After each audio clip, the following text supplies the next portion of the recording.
Delhi liquor కేసులో BRS MLC కవితను 7 రోజుల పాటు ఈడీ కస్టడీకి అప్పగిస్తూ ఢిల్లీలోని రౌజ్ అవెన్యూ కోర్టు నిర్ణయం తీసుకుంది. ఈడీ అధికారులు కవితకు నిన్న అరెస్ట్ వారెంట్ ఇచ్చి గత రాత్రి ఢిల్లీకి తీసుకెళ్లారు. ఈ రోజు ఆమెను కోర్టులో ప్రవేశపెట్టారు.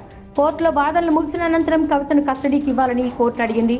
తదుపరి విచారణకు మార్చి 23కు వాయిదా పడింది. లిక్కర్ పాలసీ, మనీ లాండరింగ్ కేసులో కవిత పాత్ర ఉందని ఈడీ చెప్పింది. తమ వద్ద ఆధారాలున్నాయని ఈడీ తెలిపింది.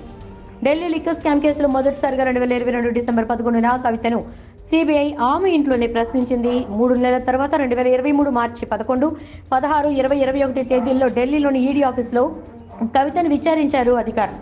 ఇక ఈ ఏడాది జనవరి 5న, ఫిబ్రవరి 21న సిబిఐ నోటీసులు ఇచ్చింది. మహిళను ఈడీ ఆఫీసుకు పిలిపించి విచారించడంపై కోర్టులో పిటిషన్ వేశారు కవిత. ఏడాదిగా ఆ పిటిషన్ పెండింగ్ లో ఉంది. శుక్రవారం సుప్రీంకోర్టులో కవిత పిటిషన్ విచారణకు వచ్చింది. తదుపరి విచారణ ఈ నెల 19వ తేదీకి వాయిదా వేసింది సుప్రీంకోర్టు. ఈ గ్యాప్ లోనే హైదరాబాద్ లోని కవిత ఇంట్లో తనిఖీలు చేశారు ఈడీ అధికారులు. ఆ తర్వాత ఆమెను అరెస్ట్ చేసి ఢిల్లీకి తరలించారు.